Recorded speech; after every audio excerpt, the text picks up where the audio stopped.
Would you like to know how to make your next music video go viral? So thousands, perhaps even millions of people see it?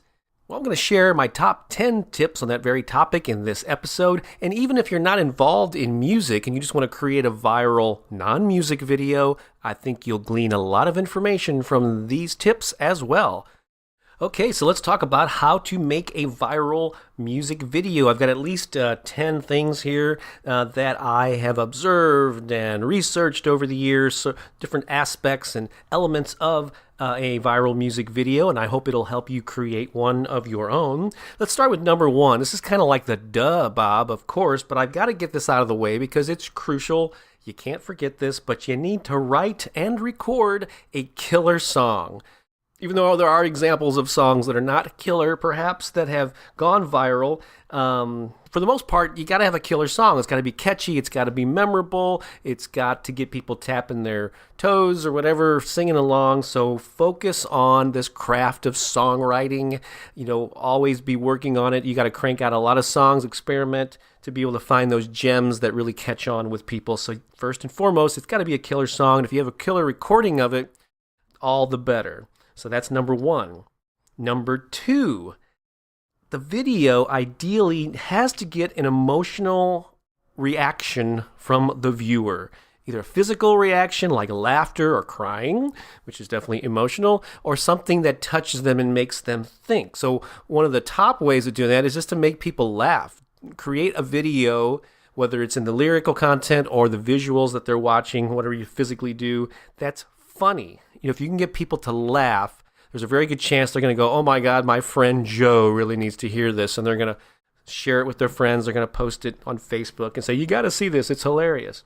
So laughter is one thing, but some viral videos also touch people emotionally and make them cry. They could be sad songs or something that relates to loss or pain of some sort. And those can go viral too, but it's got to get people to feel something. So always think about that, whether it's inherent in the recorded audio version of the song or something that you do visually to bring that out. And another kind of thing, I was almost going to make this a separate topic, but I'm going to make it part of this thing. It's got to get an emotional reaction. You can never go wrong with cats and babies. I mean, just don't stick them into your video if there's no relation to the song whatsoever. But if you can work a cat in or a baby, there are a ton of those viral videos. And so if it makes sense for your song, that's another way to get an emotional reaction because they'll look at that and go, oh, isn't that cute? Okay, number three. The song ideally should speak to a widely shared viewpoint. In other words, it needs to be relatable. Some bizarre song about some fantasy or whatever, or, there's a lot of this bad songwriting out there where it might be interesting to the songwriter, but if the people can't relate to it, it's not going to really connect with them, and therefore it's not going to spread nearly as much. So make sure that the song ideally that a lot of people can relate to it. It's a shared experience. It's something that everyone can go, oh yeah, I've been through that. And either that's funny or that's touching or whatever. So it's got to be relatable and speak to a widely shared viewpoint. Number four, a lot of people have gotten on the map by doing a cover song, especially on YouTube. And these have been very successful for a lot of people. I know it seems like it's overdone these days because everyone's doing them, but they do still get noticed. Two people that I've interviewed over the years, Pomplamoose, Jack and Natalie is a duo. Another one, Carmen, Amy and Nick, another couple. Both of them got on the map doing cover songs, and then they used the notoriety that they got from the songs of other people to draw attention to their own original stuff, and they did them in a very unique way. So if you have a cover song that displays who you are authentically as a musician, then it's a pretty cool way to possibly get on the map, because a lot of people are out there, they don't know about you yet, and so they're not searching for your name, they're not looking for your original music, but they could be looking for the music of a more popular artist, and so you're more likely to come up in a search result with a new fan when you cover someone else's song and then use that to sort of lure them into your world and make them aware of the other cool stuff that you do in the original realm. So along with this cover song thing is another one I don't think enough musicians really think about, but in the same way that you tap into the popularity of another more popular artist through cover songs, also tap into current events. current topics that are in the news. So a lot of people who are really smart would jump on something and be the first one to write and post a song and a video about something that was in the news. Maybe like Charlie Sheen, like a year ago or so when he was doing all that tiger blood and all those bizarre comments that he was being quoted about.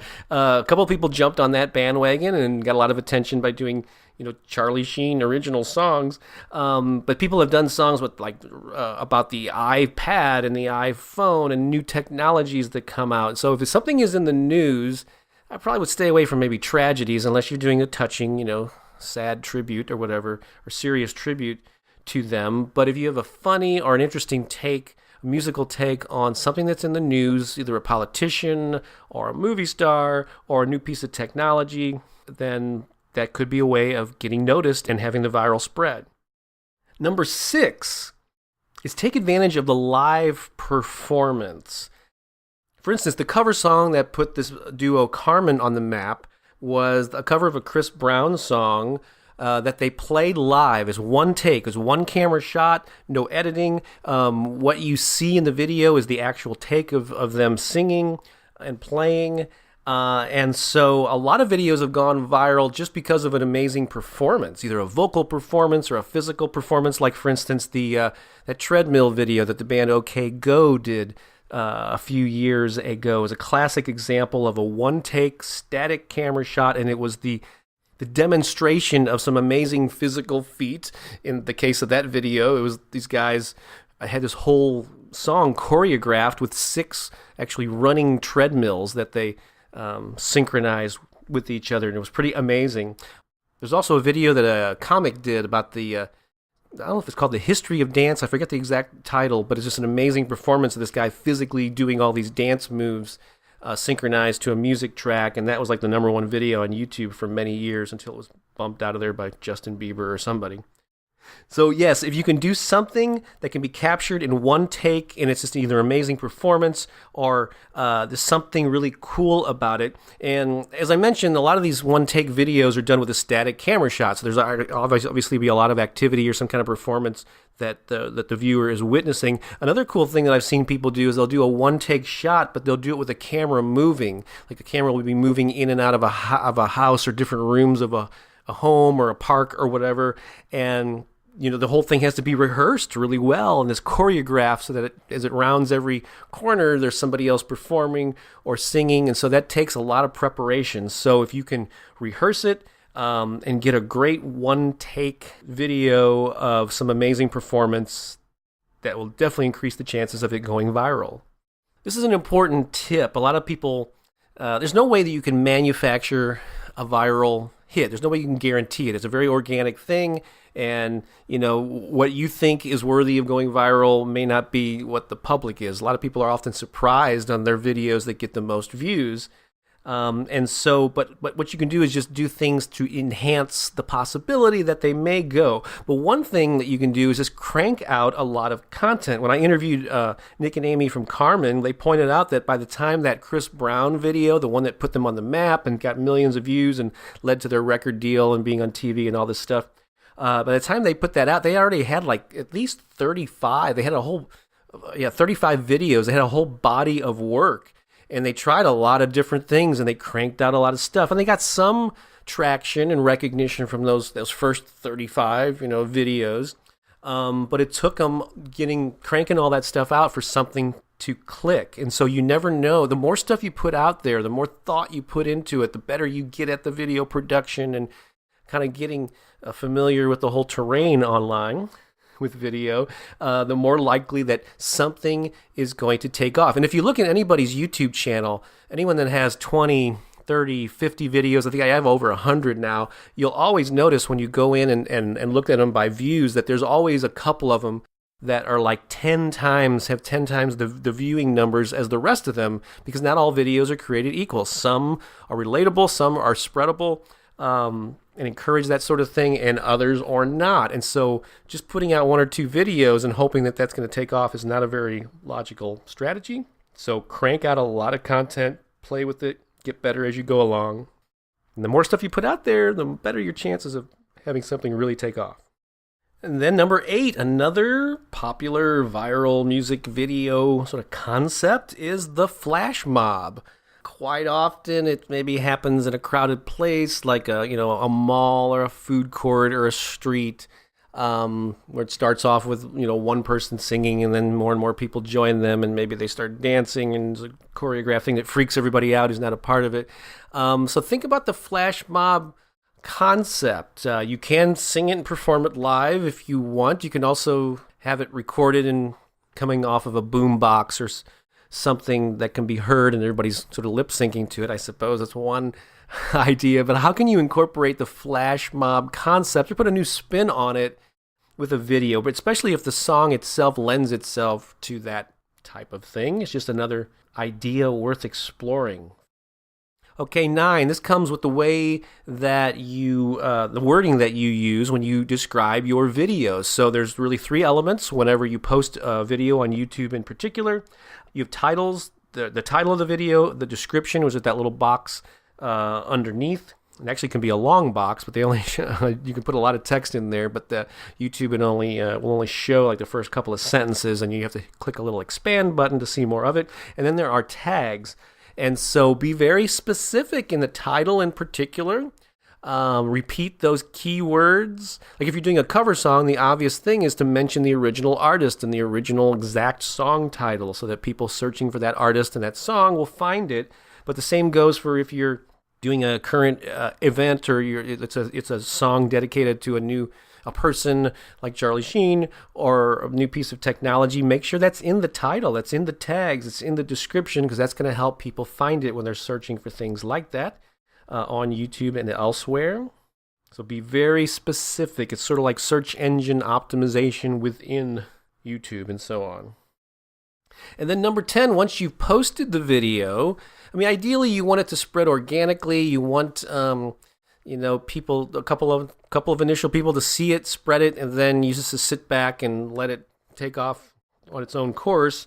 But sometimes you might have to help it along. So maybe sending an email to some influential bloggers or maybe people that you know who have access to a network of people or readers might help fuel the fire early on. I myself have written and blogged about a number of different music videos over the years, but the key is how you contact those people. You can't just send them a generic email and go, hey, here's my new video, check it out.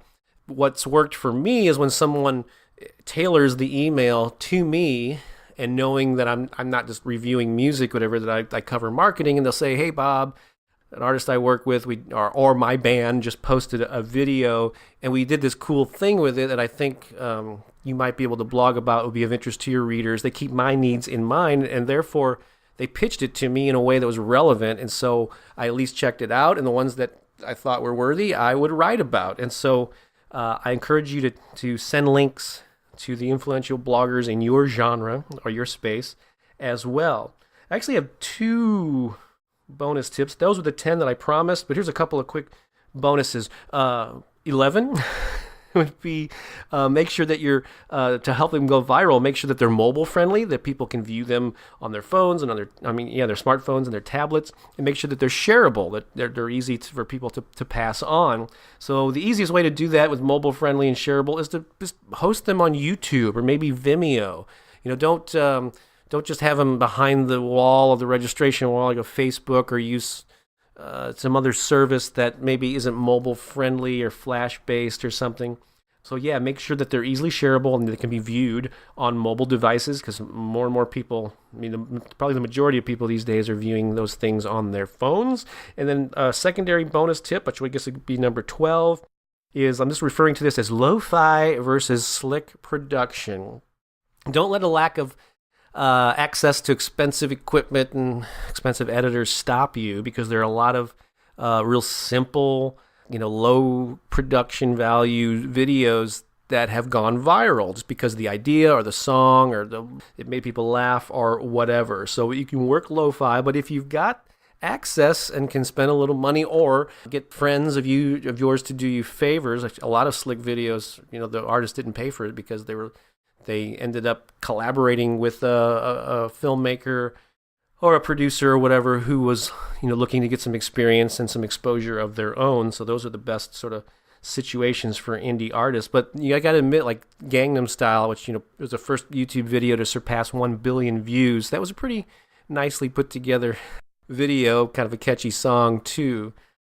As you'll notice, not all viral videos will hit on all 10 or 12 of these points, because as far as being relatable, Gangnam Style, it was in Korean, so other than the "Hey, sexy lady" line, a lot of English-speaking people had no idea what the song was about, but the video was so much fun, and it's such a catchy tune that it's still caught on. So look around, try to seek out filmmakers with the equipment and the editing chops, or looking for some experience, and maybe you can team up with them and put out a quality product without spending a whole lot of money.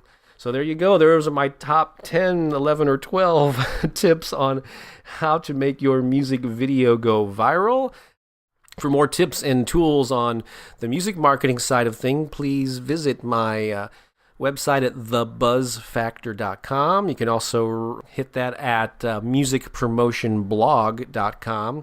And if you're interested in the author book publishing side of things, I have a separate website at fulltimeauthor.com, where I blog and podcast about those different topics. So thanks for listening. I hope that these tips will help you create the next big viral music video. Until next time, this is Bob Baker saying so long for now.